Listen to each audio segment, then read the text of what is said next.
Namasté, je suis Sandrine Muller-Board. Aujourd'hui, je vous propose de vivre l'ambiance live d'une conférence dont le sujet est « Pourquoi est-ce que la vie me fait souffrir alors que j'aspire à être zen ?» ou en d'autres termes, comment trouver l'équilibre dans un monde de dualité. Et avant de commencer, si ce n'est pas déjà fait, je vous invite à cliquer sur le bouton « S'abonner » en bas à droite de l'image afin d'être prévenu librement de la sortie de mes prochaines vidéos. La conférence commence maintenant. Il n'y a pas de hasard, et si vous devez tomber justement sur cette conférence, c'est parce que c'est le moment pour que vous entendiez ça. Bon, alors, qu'est-ce qui a motivé cette conférence? Ce qui a motivé cette conférence, c'est que j'ai dernièrement, enfin j'en vois souvent, mais là dernièrement il y en avait beaucoup, c'est ça qui m'a titillé, beaucoup de personnes que je connais bien, qui viennent me voir et qui travaillent sur elles-mêmes, qui connaissent bien toutes les notions de spiritualité, qui font tout pour être zen, qui méditent, qui s'ancrent, qui font des relaxations, et puis donc qui aspirent à une espèce de zénitude, et puis qui me disent « Mais Sandrine, je passe mon temps à vivre des galères dans la vie, qu'est-ce que j'ai pas compris? Est-ce qu'il y a un truc à comprendre et comment ça se fait que du coup je sois pas zen alors que je passe ma vie à essayer d'être zen ?» Donc, pour répondre à cette question, il va falloir que je vous explique que c'est une histoire de chiffres. Cette histoire de chiffres, ça commence avec le chiffre 1. Alors là, il faut que vous me suiviez, et puis vous n'hésitiez pas à me poser des questions si vous ne me suivez pas. Le chiffre 1, c'est le chiffre du grand tout et de tout ce qui est, le chiffre de Dieu. Le chiffre 1, le grand tout et tout ce qui est, il a au départ été juste le grand tout et rien d'autre. Il n'y avait pas de référence extérieure. Donc le grand tout ne pouvait pas se connaître, parce que pour se connaître, il faut une référence extérieure, normalement. Mais comme il est tout ce qui est, il ne peut pas se connaître. Donc tout ce qui est était quelque part rien. Alors, tout ce qui est a voulu faire l'expérience de lui-même. Comment il fait l'expérience de lui-même s'il est tout et qu'il n'y a rien d'autre? La seule solution qui était possible, c'était de se diviser en tout ce qui existe. En se divisant en tout ce qui existe, le grand tout, ou Dieu, vous appelez ça comme vous voulez, a créé le chiffre 2, le monde de la dualité, le monde du manifesté, le monde des choses qu'on voit.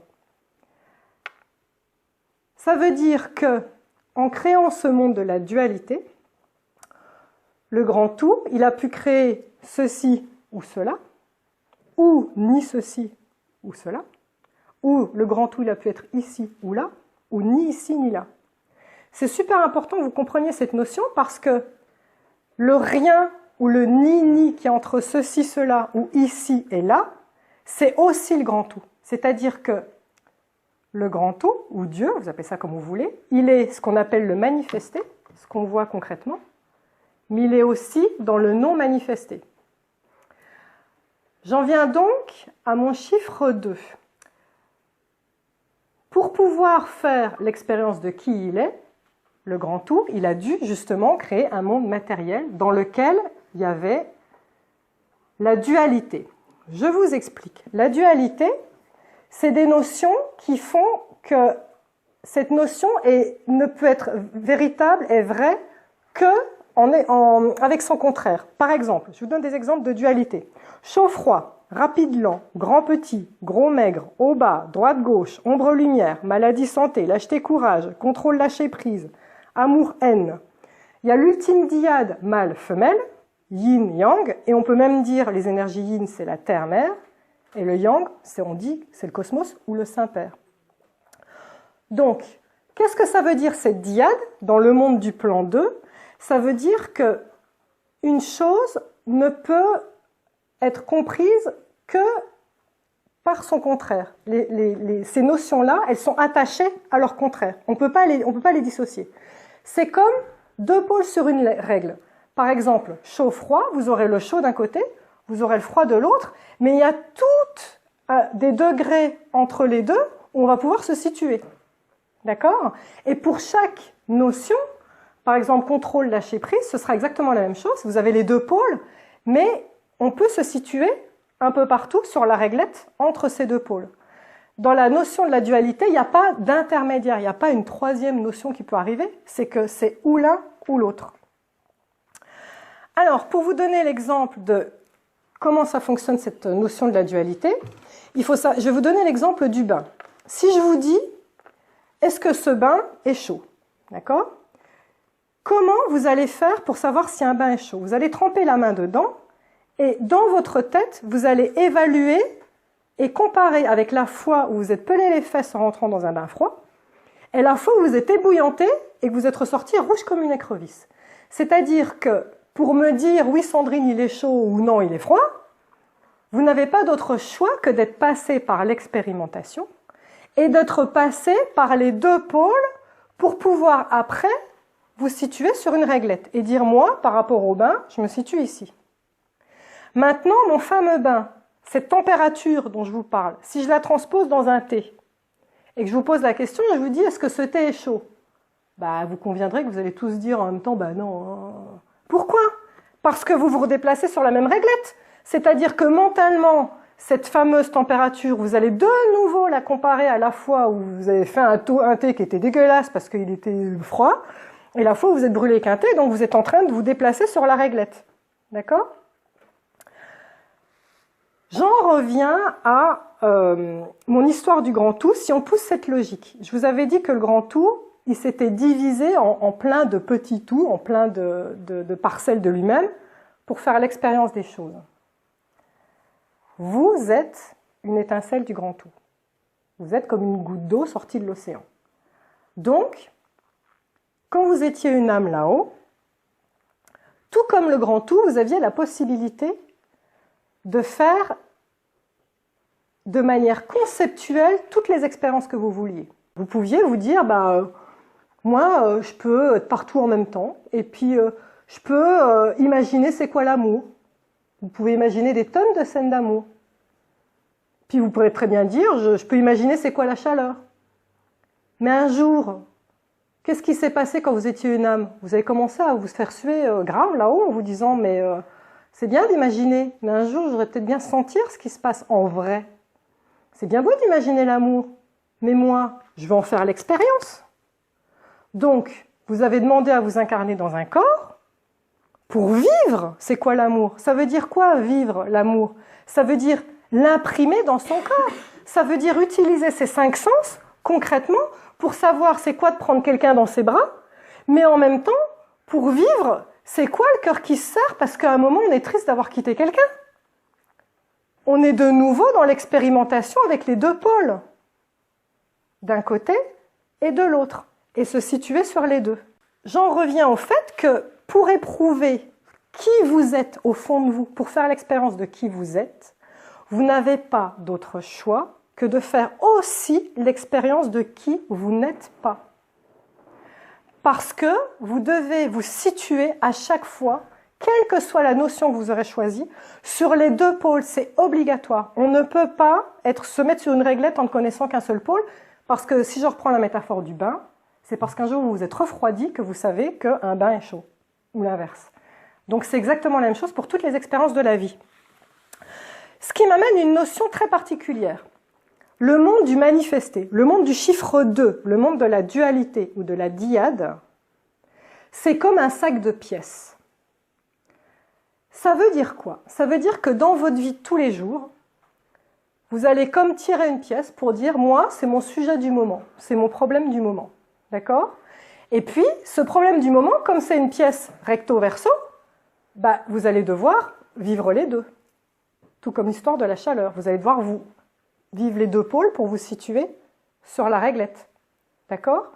De toute façon, dans le monde du manifesté, il faut savoir que tout a un recto et verso. Si vous regardez bien, les feuilles ont des recto verso, d'accord?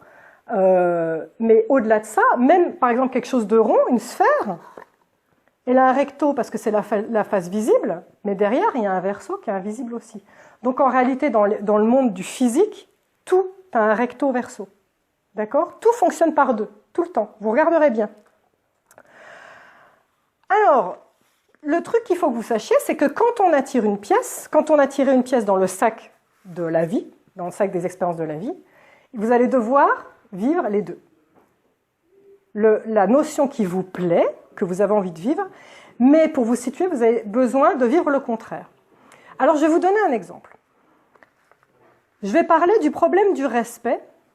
Si, par exemple, votre problème, ou en tout cas ce que vous avez envie d'expérimenter, quand vous étiez là-haut, vous êtes descendu, vous avez dit, moi, un jour, ça me plairait de connaître la notion du respect. Donc, vous allez tirer la pièce respect dans le sac. Mais si vous tirez la pièce respect, vous allez attirer forcément ce qu'il y a derrière, qui peut être l'irrévérence ou l'humiliation. D'accord ? Philippe, lui, quand il était petit, son père bossait énormément et il a été ni vu ni entendu. Et en plus, son père était, comment dire, une éducation à l'ancienne où on utilisait plus le bâton que la carotte. Et donc son père n'arrêtait pas de lui dire « t'es qu'un tocard, t'arriveras jamais à rien » et tout ça. Donc quand il est devenu adulte, il n'avait qu'une envie, c'est d'être respecté. Et donc, qu'est-ce qu'il est devenu? Un homme respectable. Sa notion à lui, ce qu'il veut absolument éprouver, c'est le respect. Donc ça veut dire que mon mari, c'est un homme formidable. Ça veut dire qu'il va me tirer la chaise, il va m'ouvrir la porte. Dans le métro, quand les gens passent, mais allez-y madame, je vous en prie. Là, on est sur une phase de la pièce. Sauf que si quand il ouvre la porte du métro à la dame et qu'elle est dans ses pensées et qu'elle est dans le téléphone, on retourne la pièce. Et d'un seul coup, ça crée quoi chez lui? Ça crée une colère énorme parce que d'un seul coup, il s'est senti nié. Il s'est senti pas respecté. Donc, il va être super cinglant, il va dire « mais je vous en prie, ça me fait plaisir, surtout dites pas merci ». Enfin, bon.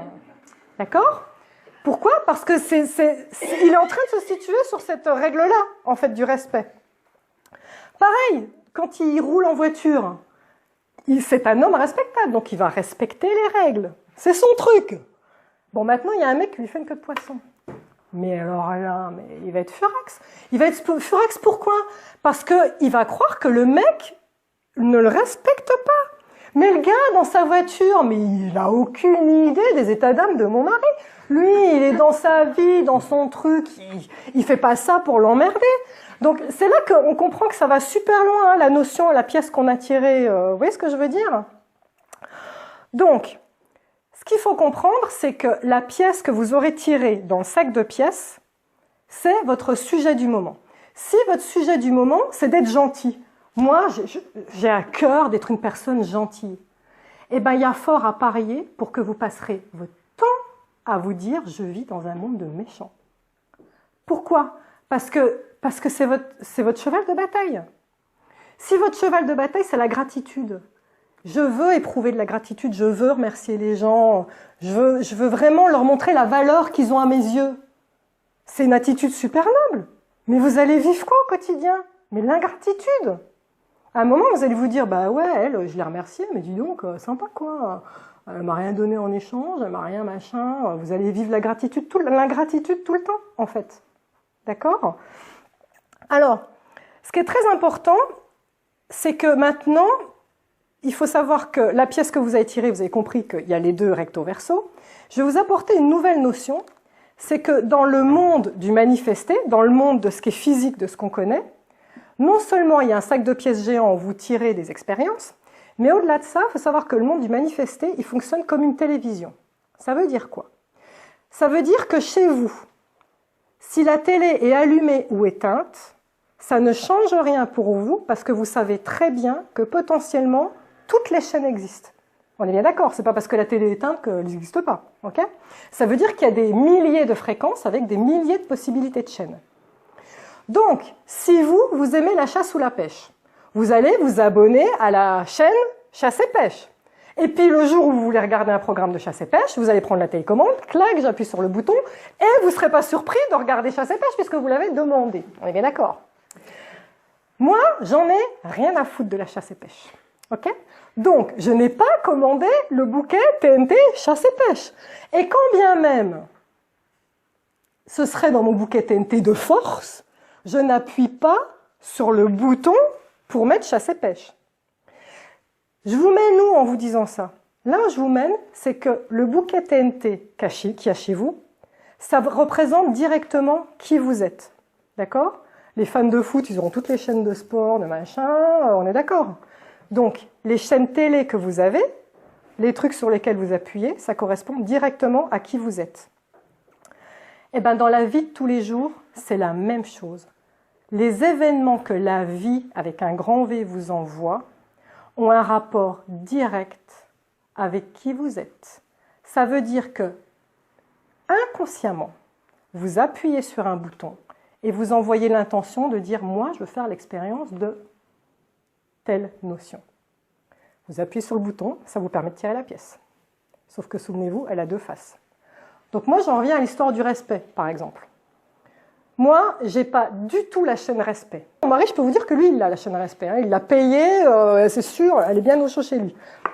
Ça veut dire quoi que je n'ai pas la chaîne respect? Ça ne veut pas dire que je ne veux pas me faire respecter. Ça veut dire que, pour moi, cette notion, elle est intégrée. C'est-à-dire que j'estime que je respecte les gens et j'estime aussi que je sais me faire respecter. Ça veut dire que inconsciemment, dans mon énergie, j'ai posé des limites et je dis, même sans parler, c'est dans ma pensée à moi, je dis voilà ce que j'admets, voilà ce que je n'admets pas. Et si jamais quelqu'un transgresse ses limites, moi je suis prête à me battre. Voilà, je sais m'imposer. Donc, ce que je dégage, c'est moi, je sais me faire respecter. Donc, il se passe quoi? Je me fais respecter. Donc, quelque part, ce n'est pas mon sujet. Je n'ai pas la chaîne télé du respect, ça ne m'intéresse pas. Donc, pour revenir à l'expérience de la dame, si on lui tient à la porte et qu'on dit « mais allez-y, je vous en prie », eh bien, le jour où je fais ça à la dame et je lui dis « mais allez-y, je vous en prie » et qu'elle ne me calcule pas du tout parce qu'elle est au téléphone, mais moi, je ne me sentirais pas humiliée. Moi, je me dirais, je ramènerais peut-être ça à mon métier, où je me dirais, bah, la pauvre, elle est dans ses pensées, elle doit avoir le mental qui tourne à 15 000, voilà, quoi. Mais je me sentirais pas agressée du tout. Pareil pour si quelqu'un me fait une queue de poisson, il n'a rien contre moi. La personne qui me fait une queue de poisson, je me dirais, bah, purée, le pauvre, il va super vite, il risque de se prendre un accident, quoi. En fait, c'est juste ça. Donc, qu'est-ce que je suis en train de vous dire? C'est que il va falloir vous poser sérieusement des questions de ce que vous vivez, quelle frustration et quelle colère vous vivez, parce que ça a un lien direct avec le bouton sur lequel vous avez appuyé, et ça a un lien direct avec la pièce recto-verso que vous avez tirée. C'est important de vous poser la question, parce qu'il n'y a que vous qui pouvez savoir quelle pièce vous avez tirée. Parce que pour les mêmes expériences de vie, il peut y avoir des sujets différents. Je vais vous donner un exemple, qui est l'exemple de la poisse. J'ai deux patientes qui sont venues me voir successivement et qui avaient la poisse. Il y a Odile et il y a Stéphanie. La première, c'était Odile. Alors, ça veut dire quoi qu'elle avait la poisse? Ça veut dire que rien n'allait dans sa vie, pas de clients, pas de chiffre d'affaires, elle se sentait toujours fatiguée, il n'y avait rien qui avançait. Vous voyez, ce genre de poisse. Et là, Odile, elle est venue me voir et elle m'a dit « Sandrine, j'ai la poisse, mais je suis certaine que c'est parce que j'ai une âme errante collée à moi, je la sens. » Alors, petit aparté sur les âmes errantes, pour ceux qui ne savent pas ce que c'est. Une âme errante, c'est en fait, il faut savoir que quand on meurt, alors c'est les expériences de mort imminente qui racontent tout ça, il est dit que quand on meurt, votre âme vous survit et on voit un tunnel de lumière avec un amour incroyable qui vous aspire dans ce tunnel de lumière. Et donc, on part dans ce tunnel. Il se trouve que certaines personnes ne le voient pas, ce tunnel, ou elles ne veulent pas le voir. Et donc, elles errent sur Terre pendant un certain temps, parfois très longtemps, avant d'accepter de le voir et de partir. Alors souvent, c'est parce qu'elles ont des choses à régler. Regardez notamment Ghost avec Patrick Swayze, c'est vrai. D'accord?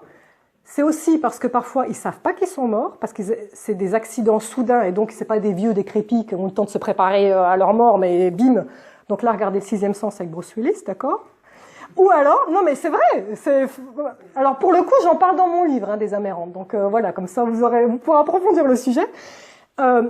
Il faut savoir aussi que chez certaines âmes errantes, ceux qui se sont suicidés, parce que dans beaucoup de religions, le suicide, c'est puni, on va en enfer. Et donc, quand on est mort et qu'on se rend compte que finalement, il se passe quelque chose après, qu'on n'a plus de corps, mais que, bah mince, tiens, je croyais qu'il n'y avait rien, mais il se passe quelque chose. Puis là, on voit le tunnel, on se dit, ah ouais, d'accord, là, c'est l'enfer qui m'attend. Non, mais je crois que je vais rester ici, en fait, je suis vachement bien. Donc, en fait, c'est ça le truc. Donc, les âmes errantes, c'est, comment dire, des auras sans corps, d'accord, le corps est mort, qui se baladent dans un plan parallèle au nôtre. Ces gens-là, c'est comme dans le sixième sens, certains peuvent répéter ces gestes, les mêmes gestes inlassablement de la vie quotidienne, sans se rendre compte qu'ils ne sont pas dans le même plan. L'histoire de Bruce Willis avec le sixième sens, c'est tout à fait ça, d'accord? C'est vrai, c'est vrai. Moi, j'en ai vu plein, d'accord, des trucs comme ça. Donc, j'en reviens à ma chère Odile qui est venue et qui m'a dit, moi, j'ai une âme errante collée à moi. Pourquoi les âmes errantes, elles collent les gens? C'est parce qu'elles ont besoin d'énergie, puis elles ont besoin de compagnie aussi. Donc, les gens, en général, ne les voient pas, mais les âmes errantes, elles ont besoin de cette compagnie. Et donc, pourquoi mon Odile, elle avait la poisse? C'est parce que c'est une énergie tellement basse, les âmes errantes, que ça fait fuir les gens. On dégage un truc qui est chelou. Et donc, les gens ne viennent pas. Donc, c'est pour ça qu'elle n'avait pas de clients ni rien du tout. Et puis, elle était tout le temps fatiguée. Elle avait des pensées noires et tout ça. Pourquoi? Parce qu'il y avait un truc qui la collait à côté. Ce truc-là était mort, elle n'était pas contente d'être morte. Donc, par télépathie, elle sentait tous ces trucs-là. C'est pour ça qu'elle n'était pas bien. D'accord? Donc, j'ai décollé l'âme errante de cette dame et je l'ai ramenée dans la lumière. Bon. 15 jours après, recoup de fil de mon Odile. Sandrine, j'ai une âme errante de nouveau. Au secours, faut me l'enlever. Ok. Donc, je décroche l'âme errante, je la renvoie. Et puis là, elle me rappelle 15 jours après, et là, j'ai eu droit 6 fois au truc. À la 6e fois, je me suis sérieusement agacée, et là, j'ai dit, Odile, là, maintenant, on va falloir travailler sur vous, c'est juste pas possible. Elle m'a dit, mais Sandrine, mais comment ça, travailler sur moi, c'est que... Et donc, je lui ai expliqué. Je lui ai expliqué, Odile, vous avez demandé à ne pas voir les âmes errantes, vous avez peur des âmes errantes, vous avez dit que c'était une possibilité qu'il y en ait une qui vous colle. Vous savez ce que vous avez fait? Vous avez appuyé sur le bouton de la chaîne. Alors, le bouton de la chaîne, c'est moi, je veux pas voir les âmes errantes, on est bien d'accord. Ah, mais oui, on est dans un sac de pièces. Donc, quand on tire, je veux pas voir les âmes errantes, on a quoi de l'autre côté? Mais allez-y, je vous en prie, venez chez moi, tout est grand ouvert, allez, c'est parti. C'était ça qu'elle avait fait. Elle avait appuyé sur le bouton. Je veux pas d'âmes errantes, mais quand tu tires la pièce de l'autre côté, il y a... je les vois, les âmes errantes. Donc, je lui ai expliqué à ma chère Odile, votre problème sera réglé le jour où vous vous direz, oui, ça existe, mais c'est plus pour moi. Je n'en ai plus rien à faire. Ça ne m'intéresse pas. Elles ne peuvent pas me coller parce qu'elles ont qu'à aller ailleurs. C'est pas mon problème. Elle a fini par le comprendre. Je l'ai revu 2-3 fois après. Je n'ai plus jamais eu de conversation sur ce sujet avec elle. C'était terminé. Elle avait remis la pièce dans le sac et puis elle était passée à autre chose. Donc ça, c'est un truc qui est super important parce que je sais qu'il y a certaines personnes qui ont des perceptions. Beaucoup de gens sur Facebook et YouTube d'ailleurs me demandent comment on fait pour les dégager. Ça, c'est ma réponse. C'est que c'est vous qui avez appuyé sur le bouton. Donc à un moment, il faut que vous décrétiez au fond de vous que vous n'en avez rien à faire. Ce n'est pas le problème. Le jour où vous direz ça, elles ne peuvent pas rester collées à vous.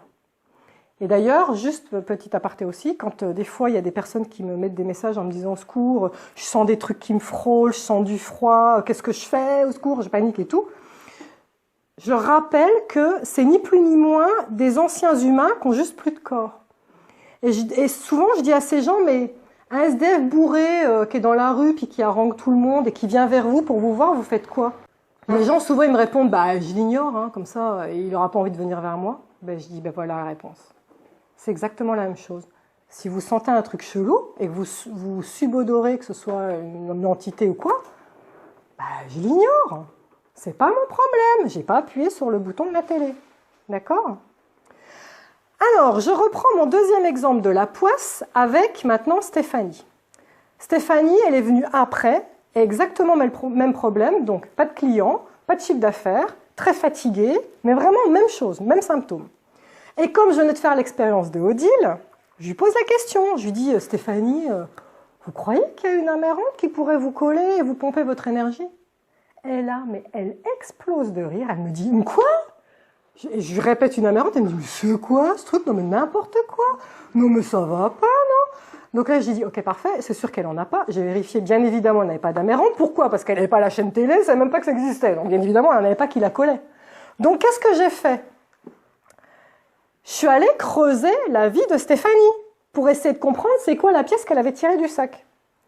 Et en creusant la vie de Stéphanie, je me suis rendu compte qu'elle avait un père qui lui avait dit « T'arriveras jamais à rien, t'es nul ». Et d'ailleurs, alors, il lui a dit ça toute son enfance, mais il continue à lui dire pendant qu'elle était adulte. Donc ça, c'était terrible. Alors Stéphanie, elle, du coup, elle s'est construite sur quoi? Elle s'est dit « Moi, je veux vivre le succès. Parce que je veux lui prouver que je vais y arriver. » Donc elle avait fait quoi? Elle avait tiré la pièce « Succès ». Mais en tirant la pièce succès, elle avait attiré à elle l'opposé, qui était l'échec. Ça veut dire quoi? Ça veut dire qu'en permanence, dans sa vie, elle voulait, le succès, elle le voulait. Mais par la loi d'attraction, quand on veut désespérément un truc, en réalité, on dégage une énergie tellement mauvaise qu'on attire l'opposé. En réalité, je veux le succès, ça disait quoi dans sa tête? C'est j'ai peur de l'échec. C'est ça la vraie phrase. J'ai peur de l'échec. Donc, qu'est-ce qu'elle attire à elle? L'échec. Donc, sa fameuse poisse, c'était simplement le fait qu'elle était un échec vivant. C'est pour ça qu'elle n'avait pas de clients, parce que c'est ce que les gens ressentaient d'elle. Non, mais je ne signe pas avec cette fille-là pour un contrat. Attends, elle a l'air poisseuse, laisse tomber. Elle dégage un truc chelou. Non, mais c'est vraiment ça. Et puis, la mésestime de soi engendrée par cet échec, c'était ça qui faisait qu'elle avait des mauvaises vibrations, qu'elle était fatiguée tout le temps. Donc, on comprend qu'avec la même situation de poisse, ça n'a rien à voir les pièces que les gens ont tirées. Donc ce qui est important, c'est que maintenant vous alliez voir les expériences que la vie vous envoie, mais il n'y a que vous qui pouvez vraiment analyser c'est quoi la pièce que vous avez tirée. C'est-à-dire, pourquoi je suis en colère? Pourquoi je suis frustrée par rapport à cette expérience? Comment ça résonne en moi? Qu'est-ce qui l'a déclenché? Qu'est-ce que j'ai à comprendre? Pourquoi d'un seul coup j'ai cette frustration-là? C'est ça qu'il y a à comprendre. Et plus vous aurez des répétitions, plus ce sera le sujet. Donc c'est là où il faut vous poser des questions. C'est les schémas à répétition. Alors, je vais vous donner l'exemple de Paul par rapport au schéma à répétition, parce que justement, comment on fait quand ce problème vous agace énormément et qu'est-ce qu'on en fait justement? Ce qu'il faut savoir, c'est que ce schéma à répétition et ce problème qui vous agace, c'est ce que vous avez à vivre. Et donc, comment on le règle? Comment on fait pour que d'un seul coup on se dise bah, « ça y est, je l'ai vécu, je le remets dans la pièce ?» Vous n'avez pas d'autre choix que de le vivre de A à Z, recto, verso, pour pouvoir vous situer sur la règle et dire « eh ben, maintenant c'est fini, je sais où je me situe, je remets la pièce dans le sac de pièces et j'en tire une autre parce que on n'a jamais fini. Hein. Quand on est sur Terre pour expérimenter, de toute façon, une fois qu'on a fini une pièce, on en retire une autre. Je vous le dis tout de suite, vous ne serez jamais peinardos. Ça, c'est sûr. Donc, je vais vous donner l'exemple de Paul pour vous expliquer comment on vit concrètement cette expérience-là et comment on fait justement pour s'en débarrasser. Paul, quand il vient me voir, c'est un vraiment beau jeune homme extrêmement intelligent. Sauf que son trip à lui, à Paul, c'est le contrôle. Alors lui, il faut qu'il contrôle tout. Ça veut dire quoi concrètement? Ça veut dire qu'il fait des listes de choses à faire avec des timings très précis. Et donc, ça veut dire qu'il fait des listes à sa compagne. Alors, je ne vous dis pas le stress à la maison pour la pauvre qui est obligée de se plier à ces listes-là. Sauf que pourquoi il vient me consulter? C'est parce que cette envie de contrôle crée une angoisse telle qu'il commence à se noyer dans ses listes. C'est-à-dire qu'il était incapable de hiérarchiser tout ce qu'il avait à faire. Mais c'était une telle angoisse qu'il avait développé des tocs. C'est-à-dire qu'il regardait 10 fois par jour s'il avait fermé la porte d'entrée, il regardait 10 fois par jour s'il avait bien mis le réveil, et il avait même acheté un frigo qui bip pour pas qu'il s'ouvre, et que même malgré ça, il regardait 10 fois par jour si le frigo était ouvert ou fermé. Donc c'est pour vous dire à quel point il était dans le contrôle. D'accord? Alors, je lui ai soumis une petite simulation. Je lui ai dit, Paul, imaginons que vous êtes en voiture, et puis là, il y a le GPS qui bip et qui vous dit d'un seul coup, ben, vous avez 1 heure de retard. Qu'est-ce que vous faites? Alors là, Paul, il me dit, oh ben non, mais moi, je fais encore plus de listes. Il me dit, mais vous vous rendez pas compte, 1 heure de retard? Mais là, je planifie tout. Je recommence tout mon planning. J'appelle ma femme, je lui fais des listes à elle. Il faut absolument qu'on rattrape toute l'heure et tout ça. Donc ça veut dire quoi? Ça veut dire que mon gars, là, qui était contrôle lâcher prise sur la règle, comment il réglait son problème de contrôle? Par encore plus de contrôle, par un contrôle encore plus drastique. Ça veut dire quoi? Ça veut dire que pour l'instant, il refusait de se situer sur la règle.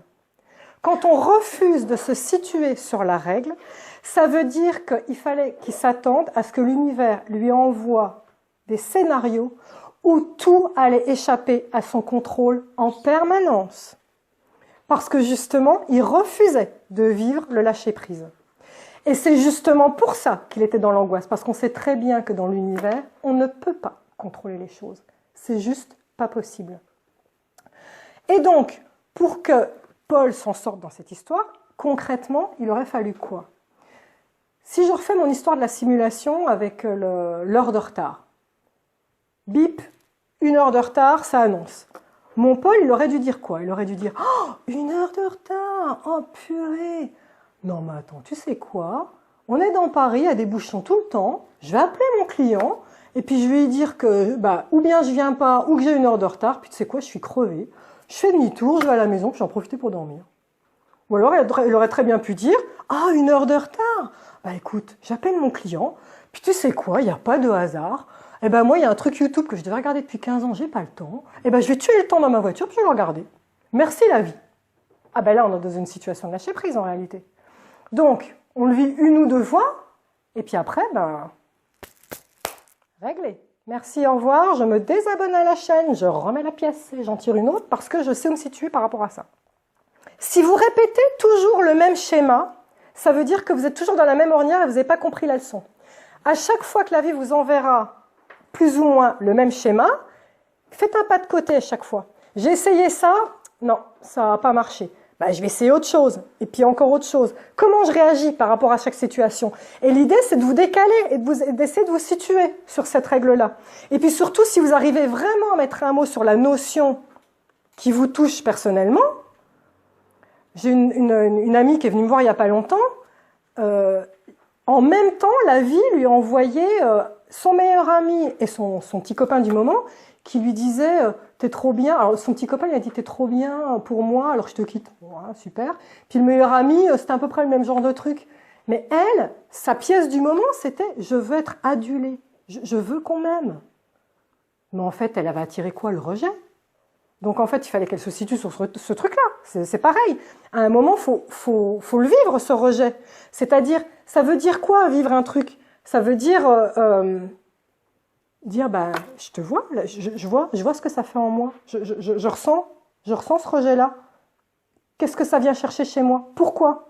Et donc, ce qui est important, c'est d'aller chez un thérapeute, si vous n'y arrivez pas tout seul, et aller chercher ce que ça fait en vous. Faites bouger les lignes. Positionnez-vous sur les 2 pôles. Faites bouger les lignes pour pouvoir à un moment vous situer dessus. Et une fois que c'est fait, là, on peut remettre la pièce. D'accord? Alors, j'ai quand même une bonne nouvelle. C'est qu'on peut quand même s'extraire du plomb de la dualité du chiffre 2. Souvenez-vous, j'ai commencé avec le chiffre 1, maintenant je suis au chiffre 2. C'est en passant au chiffre 3. Alors, ça ne vous empêchera pas de vivre le chiffre 2. On ne peut pas y échapper, d'accord? C'est la vie, voilà, c'est comme ça. Mais, on peut passer au chiffre 3 et on peut passer à un autre plan. Le plan du chiffre 3, c'est le plan qu'on appelle de la vérité trine, le plan des triptyques parfaits ou le plan de l'équilibre parfait. Je vais vous donner des exemples de ces plans de l'équilibre parfait et d'un seul coup, vous allez vous dire « Ah mais oui, c'est vrai, j'ai jamais pensé à ça. » Le Père, le Fils, le Saint-Esprit. Passé, présent, futur. Avant, maintenant, après. L'eau, source de toute vie, elle a 3 états. Solide, liquide, gazeux. Dans la psychanalyse, on parlera du ça, du moi et du surmoi, ou alors du subconscient, du conscient et du supraconscient. En physique, chez les physiciens, il y a la matière, l'énergie et l'éther. Et enfin, en spiritualité, corps, mental, âme. Vous remarquerez que dans les triptyques parfaits, une chose n'est pas définie par son contraire comme dans le plan 2 de la dualité. Avant, maintenant, après, il n'y a pas de contraire. Hein. C'est des notions qui sont interdépendantes. Corps, mental, âme, interdépendants. Solide, liquide, gazeux, pareil. En fait, c'est des évolutions en cycle. D'accord? Et dans ces notions-là, on se change de l'intérieur. C'est des notions où, en fait, vous avez la possibilité de vous changer de l'intérieur pour changer votre vibration. Et donc, comme vous changez votre vibration, vous changez ce qu'il y a autour de vous parce que le monde s'accorde à votre vibration. Donc là, on en revient au livre « L'énergie pour guérir ». C'est pour ça que je suis content que vous l'ayez lu. Parce que pour échapper au plan du 2, je note pas le fait que vous deviez le vivre.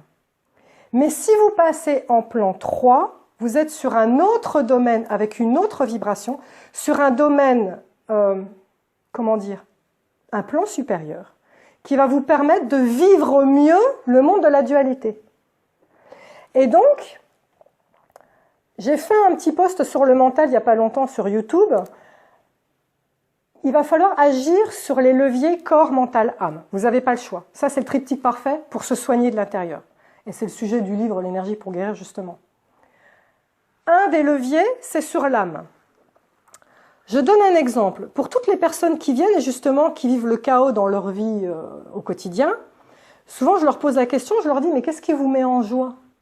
Et les gens me disent « Bah rien Sandrine, c'est justement pour ça que je viens de voir. » Pour ceux qui n'ont pas vu le post sur le mental, l'exercice consiste en la chose suivante. On divise une feuille en deux. À gauche, vous allez mettre toutes les émotions négatives. C'est quoi les émotions négatives? C'est ce qui vous met la boule au ventre, ce qui vous plombe, ce qui vous trouble l'esprit. Et à droite, on va mettre toutes les émotions positives. C'est ce qui vous nourrit, ce qui fait que vous êtes super bien, d'accord? Eh bien, faites le test chez vous. Vraiment, faites-le. Vous allez être surpris. Vous allez remarquer une chose. C'est que spontanément, vous allez mettre des tonnes d'émotions négatives. Et puis les émotions positives, ben alors là, mais vous allez vous creuser la tête. Je peux vous dire, vous allez me trouver la joie, le bonheur et l'amour. Allez, la gratitude, parce que j'en ai parlé tout à l'heure. Et là, vous allez sérieusement commencer à sécher. Alors, justement, je vais vous faire une petite liste. Elles vont vous venir toutes seules, celles-là, les négatives. Colère, rancœur, peur, tristesse, désespoir, agressivité, culpabilité, honte, égoïsme, pessimisme, envie, jalousie, mensonge, impatience, détresse, chagrin, racisme, être pingre, la dépendance, la haine, le mépris, ironie, sadisme, confusion, tourment, avidité, amour-propre, malveillance, orgueil, angoisse, contrôle. Il y en a encore plein, hein, d'accord? Allez, du côté positif, je vous en ai donné déjà quelques-uns. Joie, amour, gratitude, générosité, courage, compassion, empathie, optimisme, vérité, découverte, entraide, bienveillance, bonté, fraternité, amitié, créativité, confiance, sérénité, admiration, enthousiasme, humilité, détachement. Il y en a quand même, hein, et puis on peut encore chercher, d'accord? Ça veut dire quoi? Ça veut dire qu'au quotidien, surtout quand on vit quelque chose de difficile, les émotions négatives, elles s'auto-alimentent toutes seules. Elles n'ont pas besoin de vous. En revanche, les émotions de l'âme, ce qui est beau, ce qui vous nourrit, elles nécessitent quelque chose d'actif chez vous. Ça veut dire qu'il faut aller les chercher. Donc, chez ceux qui ne se sentent pas bien, vous n'avez pas d'autre choix que d'aller activement chercher 3 joies de la journée. Ça peut être des choses bêtes, mais vous vous débrouillez comme vous voulez. Il faut trouver 3 joies de la journée. Alors ça peut être le sourire d'un petit papy, le sourire d'un enfant, déguster une pâtisserie que vous aimez bien, un coucher de soleil. À vous de chercher. Mais ce qui est important, c'est qu'il faut que le soir, avant de vous coucher, faire le bilan de votre journée et de vous dire c'était quoi mes 3 joies. Premièrement, parce que ça va contrebalancer les choses difficiles que vous vivez, et en plus parce que vous allez vous endormir sur une vibration qui est positive. Donc vous allez mieux dormir, vous allez mieux vous réveiller. Et puis deuxièmement aussi, c'est parce que quand vous allez vous réveiller et que vous savez que vous devez chercher les 3 joies de la journée, ça va changer votre façon d'appréhender la vie. Parce que là, vous allez moins vous plaindre en vous disant « ils font chier mon collègue, ils m'emmerdent et tout ça », parce que là, vous n'êtes pas dans la joie. « Ah ouais, mais là, il faut que j'aille la trouver, la joie. Alors je fais comment Je vais à la machine à café, puis je vais essayer de parler différemment à mon collègue parce que il faut que je trouve un truc. D'accord? Donc forcément, vous changez votre vibration déjà. Je vais juste mentionner rapidement le reste qu'il y a dans le livre, parce que vous n'avez plus qu'à le relire. Il y a des leviers sur le corps, donc sortir, s'ancrer et se connecter à la terre, c'est très bon. Respirer, faites gaffe, parce que ceux qui ne vont pas bien respirent mal. Ça, c'est une chose. Manger en pleine conscience et pas manger comme une poubelle. Voilà. Et faire du sport. Bon, vous irez re-regarder, mais ça va vous parler. Et après, il y a tous les leviers sur le mental. Corps, mental, âme. D'accord? Le plus important pour vous, quel que soit ce que vous vivez dans le plan 2, on en revient encore à ça, c'est de travailler sur le mental. Alors, il y a notamment la méditation que vous allez trouver dans tous les trucs, stages de gestion d'entreprise, tous les livres qui vont vous parler de comment travailler justement sur le stress. On va vous parler de méditation. Pourquoi? Parce que ça vous permet de revenir à l'intérieur et de gérer les émotions. Ça a été prouvé scientifiquement que ça modifie la chimie du cerveau, que ça active des zones différentes. Donc ça, vous le savez.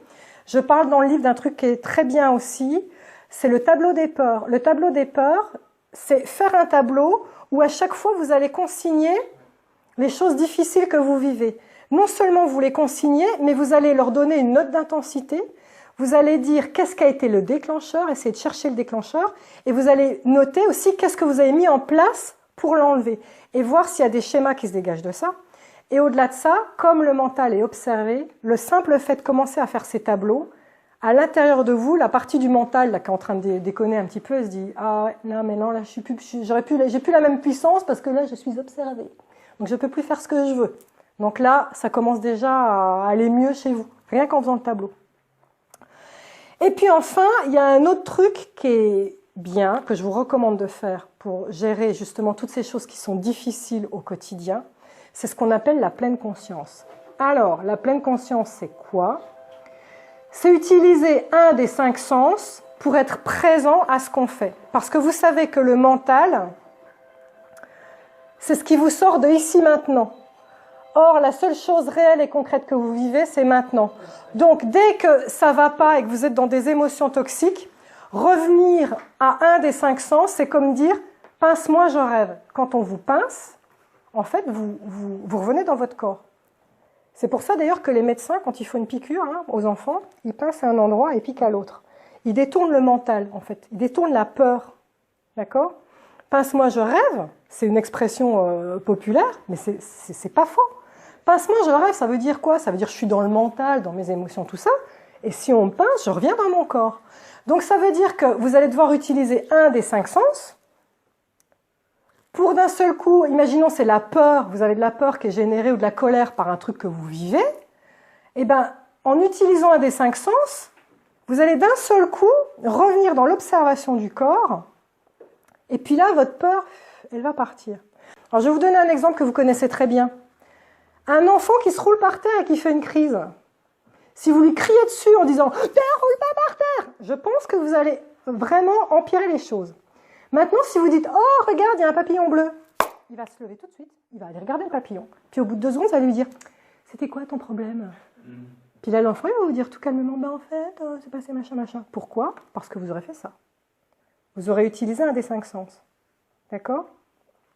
Alors, maintenant, je voudrais vous expliquer concrètement comment on fait quand la vie vous envoie quelque chose de difficile. Je vais vous donner l'exemple que j'ai vécu moi cet été avec ma maman. Ce qu'il faut savoir, c'est que quand la vie vous envoie quelque chose de difficile, vous n'avez pas d'autre choix que de vivre concrètement le plan du 2, le plan de la dualité. Je vous l'ai expliqué, parce que sinon, vous ne pouvez pas remettre la pièce dans le sac. Mais vous passez en plan 3. Alors, voilà ce qui s'est passé moi cet été chez ma mère. Ma mère, ça fait 30 ans qu'elle est en dépression, et elle est gouvernée par les TOC. Mais à un point, c'était juste... Donc... Quand je l'ai vue faire tous ces tocs chez elle, ça a généré chez moi un stress et une colère, même une frustration. Alors, ce que je me suis dit, c'est dans le plan 2, dans le plan de cette dualité, qu'est-ce que ça va chercher chez moi, cette colère? Pourquoi j'éprouve de la colère? C'est quoi mon sujet? J'ai tiré quelle pièce? Donc c'était important que je me cobaye, je devienne mon propre cobaye et que je me dise, mais... c'est quoi mon problème en fait? Et en réfléchissant bien, je me suis rendu compte que mon problème, c'est que je suis une sauveuse. J'ai tiré la pièce sauveuse, parce que je suis une thérapeute. Donc quand les gens viennent chez moi, je vois le bout A de la réglette, le trou horrible dans lequel ils se sont fourrés, qui sont pas bien. Je vois le point B, la santé parfaite. Je vois toute la réglette, et je sais exactement comment les amener de A à B. Sauf que eux, ils sont juste dans A. Et puis ce qui se passe, c'est qu'ils n'ont pas forcément envie d'évoluer. Et donc moi, je vis une frustration permanente parce que, en réalité, je veux me polariser sur juste sauveuse, mais j'ai oublié qu'il fallait que je vive de l'autre côté de la pièce, et je ne peux pas aider les gens. Quelqu'un qui ne veut pas être aidé, je ne peux pas l'aider. Donc je dois le vivre, ça. Donc c'est important. Ça veut dire quoi? Ça veut dire que ma mère, quand je la vois faire ses trucs, c'est important que je me dise, bah ouais, Sandrine, travaille dessus. T'as pas à l'aider. Elle veut pas être aidée. Elle veut même pas entendre quand tu lui dis que t'as des tocs. Donc à un moment, faut que je le travaille, ça. Faut que je l'admette. D'accord? Ça, c'est une chose. Mais maintenant, ce qui est important à comprendre, quand vous vivez quelque chose de difficile dans le plan de la dualité, c'est qu'il ne faut pas être comme Paul et refouler les choses. Il faut l'accepter. L'accepter, ça veut dire quoi? Ça veut dire que vous allez donner une consistance à votre colère ou votre frustration. Moi, la colère, quand elle venait chez ma mère, c'était un petit personnage. Je lui disais, c'est quoi, je te vois là, je te vois. Et en plus, je sais ce que tu es en train de me faire dans mon corps. Je sens que là, j'ai la boule au ventre, j'ai les boules, ça grince à l'intérieur de moi, je suis pas bien. Donc, il y avait un dialogue. Je lui disais, je t'accueille, je te vois. Mais après, qu'est-ce que je faisais? Je lui parlais comme on parle fermement à un enfant pendant que vous êtes au téléphone, quand l'enfant vient vous emmerder. Je lui dis, tu sais quoi, là, maintenant, tu vas être gentil, mais c'est mon moment. Là, maintenant, c'est ma pleine conscience. Je vais rentrer dans mon corps. Au revoir. Et donc, qu'est-ce que je faisais? Ma mère, elle continuait de faire ses tocs. Et puis moi, ma pleine conscience que j'avais trouvée, c'est que je m'amusais à sentir l'air qui passait dans mon nez, mais j'avais poussé le détail à me dire, est-ce que je sens les poils qui bougent? Et j'avais même poussé le détail à me dire, est-ce que je sens l'air qui passe ici, à la commissure des lèvres? Ah, mais je peux te dire, alors là, il faut être vraiment dans la pleine conscience, hein, parce que là, vous n'y arrivez pas, hein, si vous n'êtes pas dedans. Hein. Et mais c'était dingue, parce que j'étais normale à côté d'elle, elle ne voyait pas du tout ce qui se tramait dans ma tête. Mais moi, par contre, ma petite colère là qui était là, mais elle se dégonflait comme une baudruche.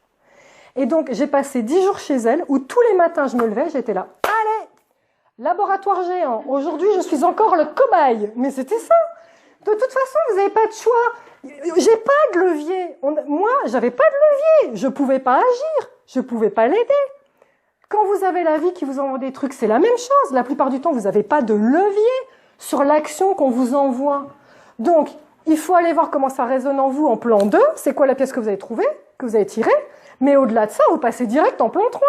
C'est comment je me cobaïse, comment je gère ça de l'intérieur. Et puis, le reste du plan 2, ça se fera à un moment ou à un autre. Vous voyez ce que je veux dire? Dernière petite question que vous risquez de me poser, c'est oui, mais comment on fait quand la vie elle vous envoie des épreuves terribles? Quand elle vous envoie un cancer, quand elle vous envoie le décès d'un enfant, la mort prématurée d'un proche, comment on fait quand c'est aussi horrible que ça? Et moi, la réponse que je donne aux gens, c'est malheureusement, on ne sait pas. On voit tous les choses par le petit bout de notre lorgnette, avec nos expériences, avec notre vie, mais en fait, on n'a pas le grand plan divin. On n'a pas une vision à 360 degrés. On ne sait pas tout. Peut-être que quand vous étiez là-haut, vous avez déterminé cet événement parce que vous aviez justement quelque chose à apprendre de ça. Donc, la plus grande illusion du mental qui veut absolument comprendre, c'est de croire qu'il y a quelque chose à faire. Vous n'avez absolument rien à faire. Vous n'êtes pas un faire humain, vous êtes un être humain. Donc, quelle que soit l'horreur que la vie vous envoie, en réalité, vous n'avez pas d'autre choix que de l'accepter et d'aller voir qu'est-ce que ça va chercher chez vous, cet événement. Pourquoi ça vous cause une tristesse pareille? Pourquoi ça vous cause une colère? Et qu'est-ce que ça va chercher comme blessure chez vous? Parce que ce sera différent pour chaque personne. Et donc, vous n'avez pas d'autre choix qu'après de passer en plan 3 et de vous cobaïser. Il faut juste accueillir, c'est juste là. Et j'ai fini, merci de m'avoir écouté.